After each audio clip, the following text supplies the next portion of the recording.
And good afternoon, everyone. Good noontime to you. I'm TJ Alt of I-45 now. And joining us also is Wendy Duncan, representing the Galveston County Emergency Services District Number 1. For those of you who may not be familiar with that full long name, you do pay the taxes to it if you're in that Santa Fe area for use of the Santa Fe Fire and Rescue. Yes, that's the group, the ESD number 1 that funds Santa Fe Fire and Rescue. And Wendy's on to talk with us today. An important election coming up, starting up on Monday with early voting. And that is a sales tax that would help add more funds to the coffers of Santa Fe Fire and Rescue to keep on the fire services there for that all-volunteer fire department. Wendy, thanks for coming on with us today. We do appreciate you taking the time out so we can explain to folks what this election is about. And what it could mean for the area itself. So, to start off with that, why don't you tell us a little bit about what the Emergency Services District is and what it does? Thank you so much for having me today, TJ. It's a pleasure to be here. And yes, so many people in the area know and recognize the Santa Fe Fire and Rescue and the volunteer firefighters that provide that emergency service to the community. But many may not know how that department is partially funded. And that is through the government entity of Galveston County Emergency Services District Number 1. This is a government entity that is a 5-commissioner board. These commissioners are appointed by the Galveston County Commissioners Court. So the county officials appoint the local commissioners court of the ESD. And that is by appointment, so they are not elected. However, they make all of the decisions about how the funds are distributed to the Santa Fe Fire and Rescue that they collect from property owners. So that provides emergency services to the Santa Fe, Arcadia, and Algoa areas. And I know that lots and lots of people travel through this area to get to Galveston and also work in the area. So it's a highly trafficked area because we love going to Galveston too. Yeah, that Highway 6 corridor gets pretty busy, particularly as we approach summertime here. And folks also, too, when they come into Santa Fe, go to Hack Winery as well. So also a destination point for folks there. And folks may not realize, since it's been around, really, the Santa Fe Fire and Rescue's history goes further back. But when you look about it in its formal form, 1995, you have the fire division, all volunteers there. And respond to every fire call, rescue calls, if there's a crash on Highway 6, 1764, 646, and even outside of that area, FM 517. And they also have a hazmat crew that responds as well. A lot of folks may not realize, though, too, is that EMS division is part of that as well. And just as important now with all the runs that they have to make. Yes. And so this is the department that responded to the tragic accident that happened at the high school, that responded during Hurricane Harvey, that just responded during our winter storm Uri. This is the department that serves the community faithfully and has for many, many years.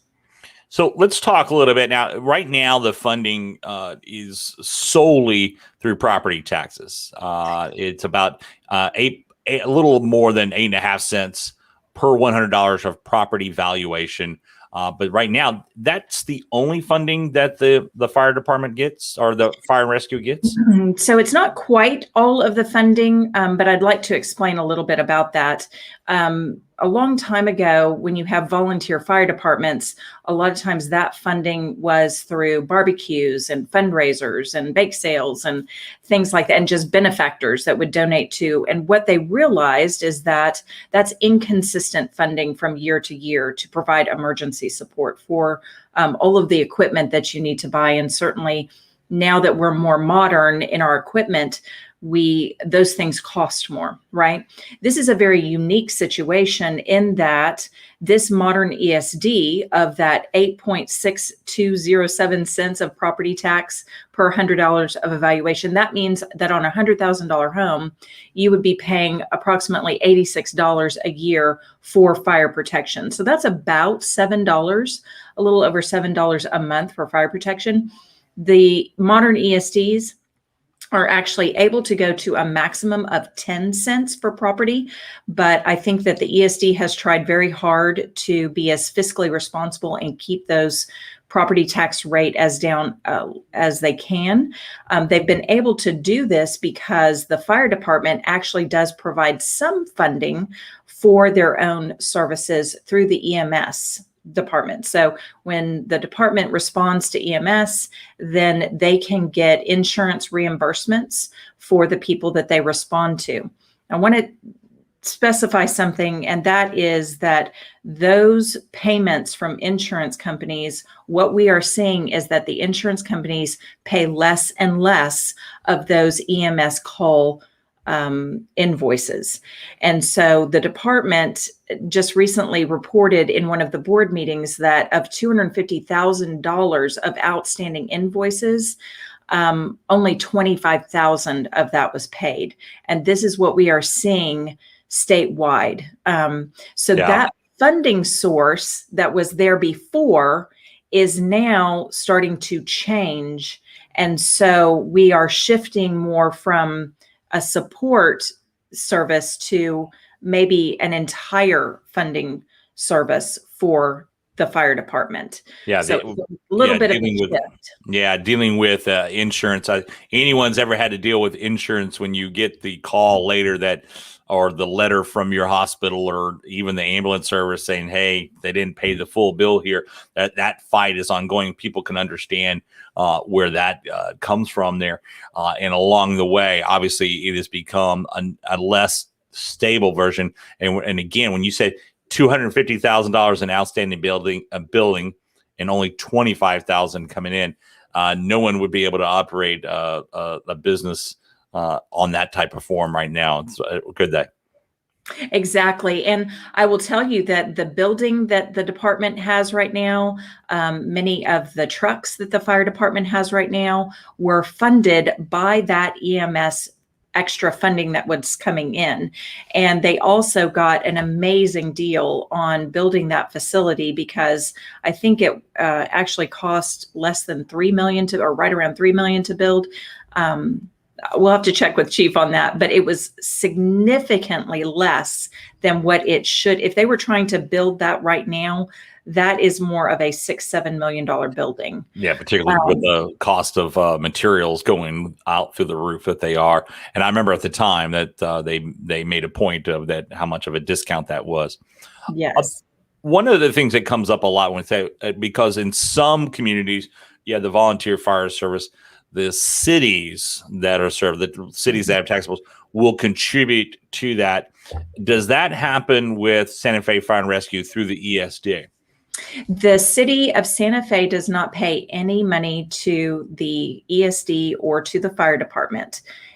This is solely funded by the ESD and then the supplemental income from the fire department as it is available.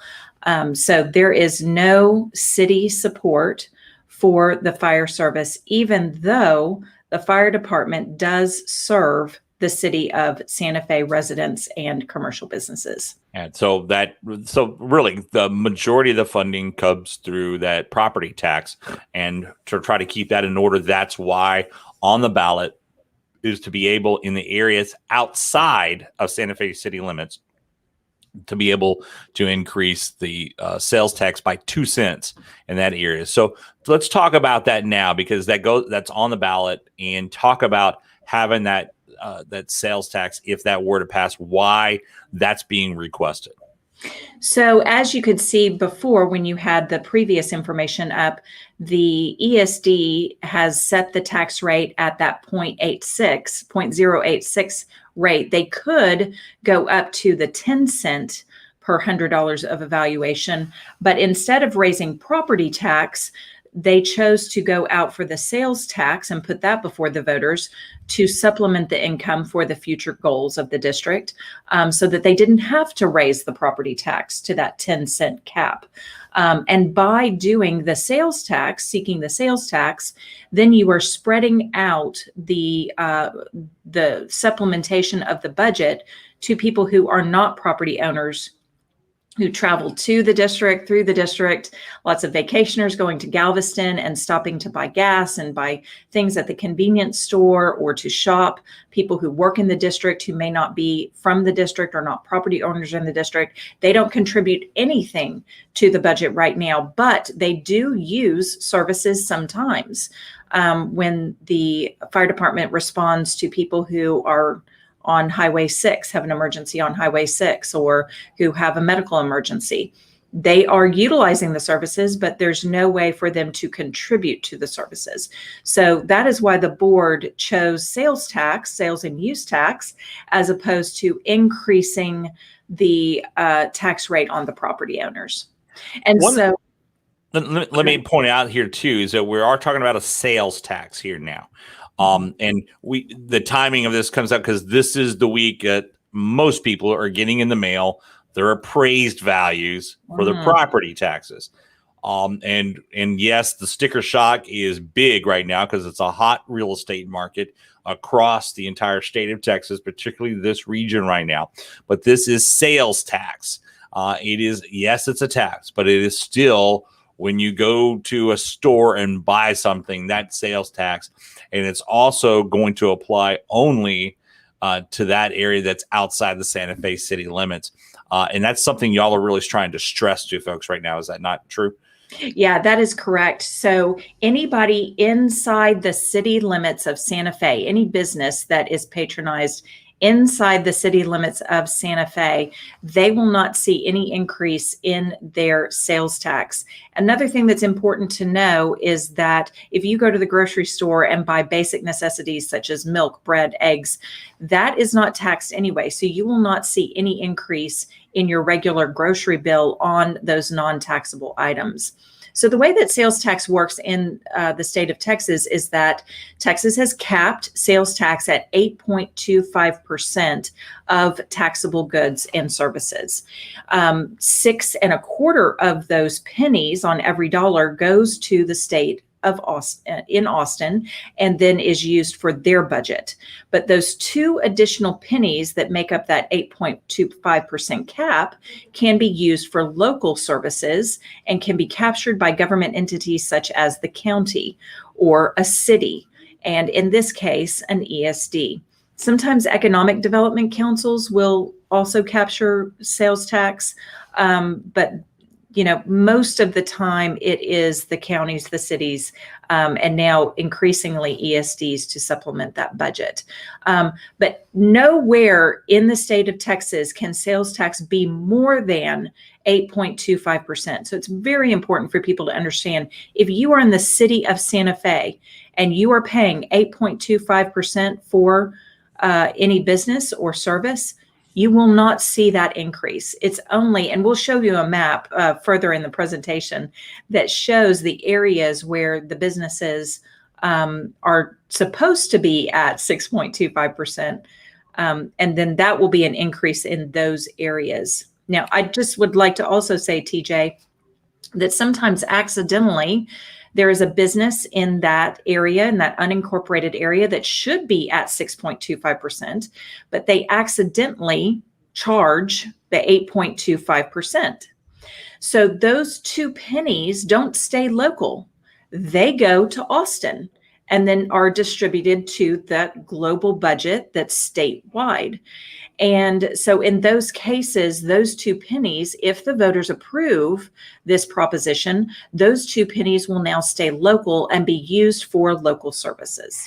And let's talk about, first we'll talk about why, where that money is going to go. And you have listed here to us the district goals: fire and EMS training, personal protection equipment or bunker gear, apparatus upgrades, that's the equipment, but also there's a pension program for volunteers, because they aren't paid to do this job at all, but a lot of times that's the incentive to get people to volunteer, is to have, in the long run, a pension program. So let's talk about those goals and how those are achieved, and what's being trying to done to achieve those goals.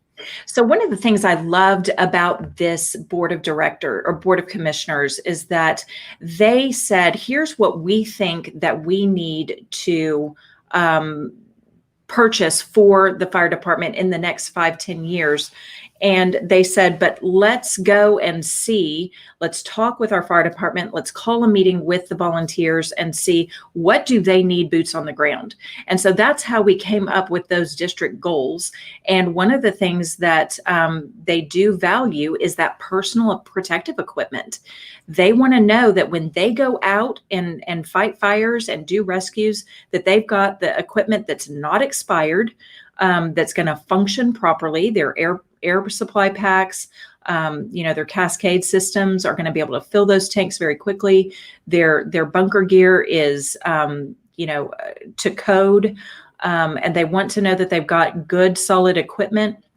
They have to purchase those big trucks every 25 years. Otherwise, they have certain, they get downgraded for their ISO rating, and they have to supply new apparatus every 25 years for sure. And sometimes it doesn't even last that long. But those volunteers showed that that's really truly what they wanted. And training was another huge priority for the firefighters. And so one of the things that you had talked about before is that the incentive to recruit and retain volunteer firefighters is this pension program. So, you have a young 20-year-old that's coming out of, high school or whatever, and they want to volunteer for the fire department and they don't know how. So you invest a lot of training, a lot of money into training this person. And then because they can't volunteer anymore because it doesn't pay the money, they're getting married, they're having a family. But having that volunteer pension program helps to recruit people when they know that after 15 years of fire service, they're going to get a pension. That helps to retain them. And then you are not losing the people that you've invested in. You can retain those volunteer firefighters. So. And also, one of the things one of our viewers points out is don't confuse the EDC with the ESD. And that's one of the things why we wanted to do this, to not, yes, the Economic Development Corporation in the city of Santa Fe is asking for voters to approve a buy launch age. There's no tax increase there at all. It doesn't touch taxes. It's just changing how they spend their money. This is asking for a sales tax increase outside the city limits of Santa Fe, which is why we're having the show here today, because it was confusing a lot of folks, and we want to make sure we're clear on how that works out to go along the way. And obviously, too, there's some goals to be, and as we talked about that, this is the map that you were talking about. But before we show the map up close, one of the things is that you did an independent analysis of what this revenue would generate. Can you talk about that? Yes. So HDL is an independent company that does analysis of sales tax. And we have, seen several of these maps across the state of Texas for emergency services districts. And they have estimated that it's going to be a little bit less than $10,000 per month, with a total of approximately a little less than $120,000 a year. So we are not talking huge sums of money, right? But it may help to supplement a little tiny bit for the shortfall of the EMS services that are now being seen by the fire department. And we should point out that you mentioned this earlier. We've had a lot of new viewers join us from there. That the EMS, which is also part of Santa Fe Fire and Rescue, has $250,000 in outstanding. This is not paid bills, but is owed. But insurance has only paid $25,000 of that so yes. far. And so they are responding to collect that. To calls. Yeah, that. The cost to collect that is going to be more expensive than sometimes getting the money in the long run. Yes. And that's the unfortunate thing. And it's something that we're seeing that's new. And so the supplementation of the budget for the emergency service district becomes even more important. And really, and I'm putting you on the spot here because I didn't ask you about this ahead of time. But Okay. what is the actual budget? It's an all volunteer force, but it does cost to operate when you can call it maintenance and everything else. What does it cost to operate Santa Fe Fire and Rescue and EMS right now? That is a great question, and I would have to go back and review my notes.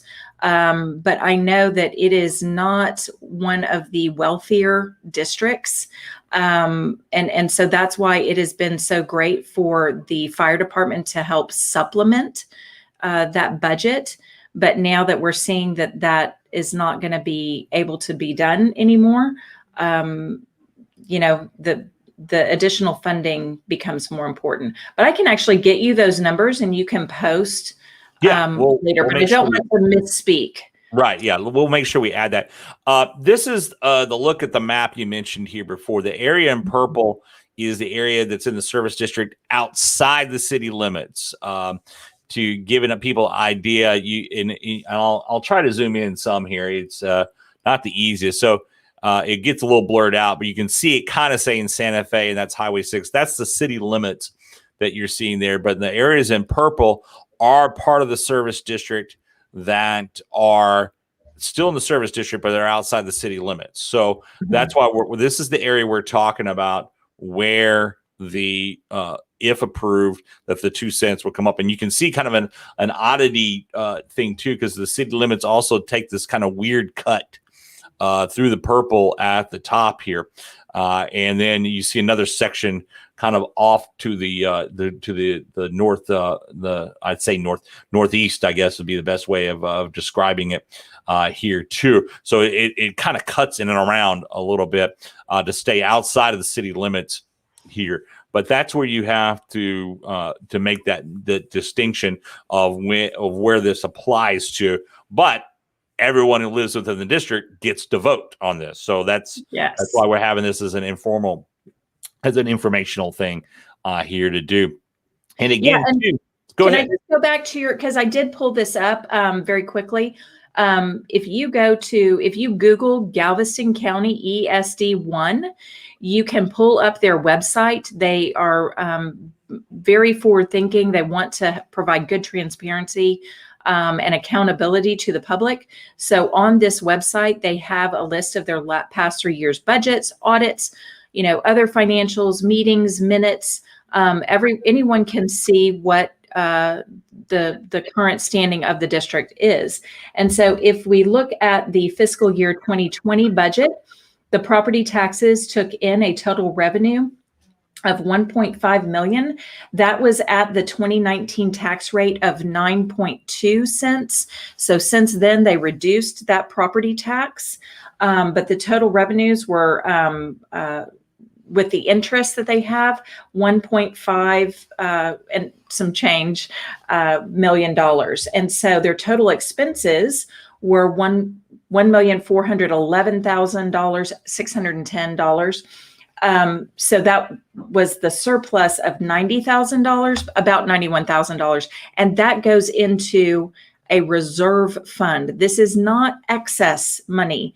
This goes into a reserve fund to pay for those high cost equipment, pieces of equipment and trucks that you have to buy ever so often, right? Your fund balance, you got to keep that reserve in place for emergency situations. I know they had to dip into some of those reserves, talking with them during the freeze, for example, to bring in certain items there. They had a lot come from the Red Cross and the like, but still they had to put up the upfront money for some of the stuff during that time. Far more calls going on at that time. So more fuel was getting used. So that is it. So really right now, as it is, it's about $1.4 million a year that is spent to operate that system. And that's for fire and EMS for that whole region. Essentially, it's all of West County except for Hitchcock is the way to look at it. It is Santa Fe and all the way up to the county line, Brazoria County with Alvin, and then into the unincorporated areas of Galveston County. But I say doesn't include Hitchcock. Trust me, I've been out there. Santa Fe Fire and Rescue is working at response calls all over this county, including in Hitchcock a lot. The other day, We've seen him on Galveston Island. We have seen him work in Tiki Island. We've seen him go and help Dickinson out. They are a lot of times, even in other cities, the first to respond. Should know that. Note that to folks along the way. So 1.4 million for a department of that, and it would be much higher if it was a paid fire department, which it is not. So that's something to that's a little bit different in how this operation has set up. Let me go back to the presentation we were going through here, because it's we had talked about the map earlier, but here's the actual language that's on the ballot. It says the adoption of local sales and use tax in Galveston County Emergency Services District number 1 at a rate not to exceed 2% in any location in the district. Just taking a look at at a lot of viewers right now as they're commenting on the story here, it's the word tax. It gets to them. How are you all going about making sure folks understand that this is a tax, and also that is being spent wisely? Because that's the big thing that comes up. Mm-hmm. Because folks don't look at it as, oh, this is my one tax bill. They look at it as, I got my property taxes, I've got gas taxes I'm already paying, I've got property taxes from school, city, county, mosquito district, water district. Now this, you can understand where some folks are pretty like, okay, enough already. Yes. And I completely understand that. I pay taxes as well. And I live in an ESD, and we pay the maximum 10 cents per $100 of evaluation. And I am a fiscal conservative. I manage a budget of $7 million a year for my area. I am the president of Willow Fork Drainage District, and we take care of drainage, parks, and trails in our area. And what we know is that through talking with my community, they don't necessarily mind paying the tax as long as it's going to fund services that they can see a benefit for, and that we are using the money in a wise fiscal manner. And certainly anytime that we have the ability to lower taxes, as the ESD did from 2019 to 2020, we try to do that and try to manage that budget well. So I do agree with you, TJ. It is hard. It's a hard pill to swallow, the taxes that we pay, but we want to make sure that that is used effectively. The district, again, has been very transparent in showing how they use the money. The budgets are on the Galveston ESD one website, and the audits. People are encouraged to attend the meetings. They're at the station, and I'll have to, the meeting dates and times have escaped me right now, but they are on the website, so everyone can go. And I think that the important thing to note is, just like the commenter says, when you're doing barbecues and other kinds of fundraising, you can't raise $1.5 million, a year to fund your fire department. And that's just this, not even talking about the supplemental money that the fire department raises. So, there was a time, yes, everywhere, that the volunteer fire departments would have fundraisers, and that was the end all be all of their funding. Or they had that and then a supplemental from one of the cities or two of the cities they may serve. That just isn't the case. One fire truck, $800,000 to $1 million. That's just starting to go. Yeah, let's talk about bunker gear. Yeah, and bunker gear per person. The air packs, $6,000-$7,000, and they expire. Right. And we've said this a couple of times, but Robin Hall came in late on this. She says, why is the city of Santa Fe excluded? There's an actual specific reason that's the case here. Yes. And so for services, the city of Santa Fe is not excluded. The fire department responds to everyone in the district, and that includes people in the incorporated area of the city of Santa Fe.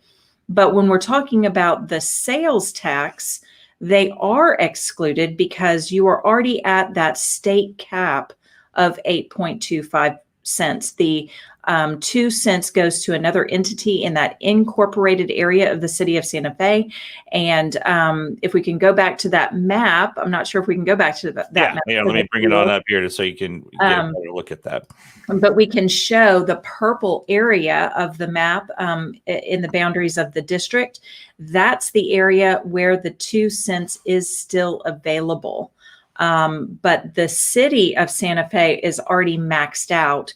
And so those 2 pennies are already going to a different entity and would not be available to be captured by the ESD. Now, one of the things that is pointed out anytime there's a sales tax election that goes on is the claim of, well, it's not always all the locals that go in. Has there been a study that's been done about how much roughly is locals paying and how much are folks that are passing through or folks that are not from the local area that are paying those sales taxes? That's a great question. And I'm not sure that anybody would be able to really fully capture that data accurately. Because we don't ask people going into grocery stores and, convenience stores, are you local or are you from somewhere else, right? But there might be a way to estimate it. But I just know that, even back in the 1960s, my parents were driving to New Braunfels and back to their home in Texas City via Highway 6. And that's a great way to go to Galveston and into this area from, parts of West Texas and the Hill Country. So, Galveston is still a great place for people to go and vacation. And they use that road and not only I-45.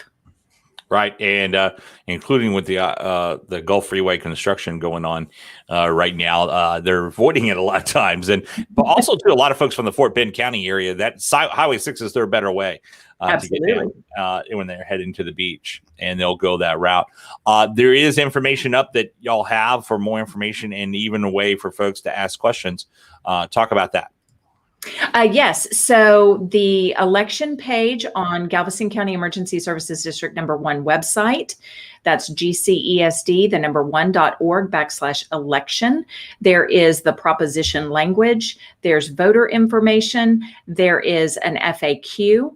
So or frequently asked questions. And also, if people want to ask additional questions, they can just reach out to the Contact Us feature or call the fire department. The chief there, Chief Anderson and Chief Anderson, are happy to answer any questions. Also tonight, there is another opportunity for a webinar, and that credential is right down in the little text box below your screen. We also have the link on the site as well for anyone to go into. And we're showing you right now also too the frequently asked questions that have already come in from folks even before this election was called. That's on the website we were telling you about before. But yes, there is a webinar tonight. We have the link to sign up for that. That's at 7:00 tonight that folks can also attend and ask questions or get a lot of the same presentation we're giving you now. Yes. And then you can also go to Santa Fe Fire and Rescue's website. They have a great website as well with lots of great information. And I would encourage everyone to like and follow Santa Fe Fire and Rescue on Facebook. I know that they put a lot of pictures up about emergencies that they're responding to. One of the ones was on Easter Sunday. Emergency happened, and emergencies do not know holidays, and they don't know weekend versus weekday. So these volunteers are responding at all times, anytime there is a need. And it's a great way to keep up to date with what the fire department is doing. So like and follow at Santa Fe Fire and Rescue. And again, the election early voting starts on Monday. For everyone. And then obviously May 1st is election day, and you can go to get more information at GCESD1.org/election to get more information of what's happening there. And again, Kat Simpson, she's been really active here today of telling us of of her views on things today as well. And we had a lot of folks, as I said, a lot of folks, just they're like going, yikes, more taxes, more taxes. And you understand that. And I know talking with the chief, they do too. But at this point, this is the claim from the Emergency Services District is this is to actually prevent what couldn't possibly be a need to go ahead and hike property taxes, do it on a sales and use tax, which many folks, you're able to control it at least through spending that way. And that may be a lot of people argue that's a better way of handling taxation. And, again, I can't emphasize enough, sales tax is a great way to defer some of the costs to non-property owners that actually take advantage of the services. So right now, the ESD, the fire department, they are funded solely on the backs of property owners. And so it is a great way to help give an opportunity to people who travel to the district, who work in the district, who are not property owners, to cost share in that emergency services that sometimes they utilize. So an interesting question here from James Grassmuck in Santa Fe. So is the additional 2-cent tax added to utility bills, Amazon orders, or the such, or is it only on purchases spent at local businesses? The way the law works now is when you order from Amazon, that's one of those that goes through as well. I can answer that part, but I would think the others are included as well. So they would actually have to petition to go, the department or the ESD would have to petition to collect the extra pennies on the utility bills and the cell phone bills. But currently, I think that's a discussion that they have deferred. There has not been talk of that. I think they want to kind of analyze how much revenue they're coming in after about a year, and then they'll analyze and see how much they actually need to supplement that budget, given that the EMS revenue is drying up or has not been the same. Gotcha. So that's so James, thanks for that question. We do appreciate there. Wendy Duncan, Galveston County Emergency Service District number 1, talking with us here today. Wendy, thanks for coming on and explaining it. And again, folks, there's a webinar that is being hosted by the ESD tonight. We have the link to how you can sign up for that on this post as well, but you can see it there. It's a lot to write down, but that is tonight, 7:00 this evening. You can go ahead and link, as I said, we click on the link and find out more, or you can also go to find out more information at gcesd1.org/election. Wendy, thanks for coming on with us. We do appreciate your time here today. Again, reminder to you folks, early voting begins April 19th and goes through the 27th. Election day is May 1st. Polling locations, and remember, in Galveston County, you can vote at any of the county polling locations, no matter what election. So if you're at work in Galveston, you live in the Emergency Services District number 1, you can actually vote at the polling location in Galveston because it will carry over for that. So that's something that's unique not really unique anymore. Galveston was one of the first in the state, so that's available for you as well. Wendy, thanks for coming on. We do appreciate it, and we'll be talking to y'all election night. So that will be something interesting to see how that turns out for you guys. And can I just verify that we will verify that people can vote anywhere? I think that it's City West or something West, and then it might just be some polling locations within the district, but we will put that on the website and make sure everyone knows that. And TJ, thank you so much for the service that you provide to this community. I know that it's great to have information, and you provide that mechanism to get that information out. So thank you. Gotcha. Thank you so much. I appreciate it, Wendy. Our coverage continues. Don't forget also more of our election coverage continues tonight. 5:00 this evening, we have our first of 2 Clear Creek ISD forums. First up is the single member district forum at 5:00. Then it's 6:00. It is the election for the at-large trustees election. Glenn Friedman will be moderating that. I will be on board to just enjoy it and watch myself. But Glenn will actually be, Dr. Glenn Friedman will be handling the moderation of that. Continuing coverage of election 2021, Voice Your Vote here on I-45 Now continues throughout the election season. I'm TJ Alt, I-45 Now.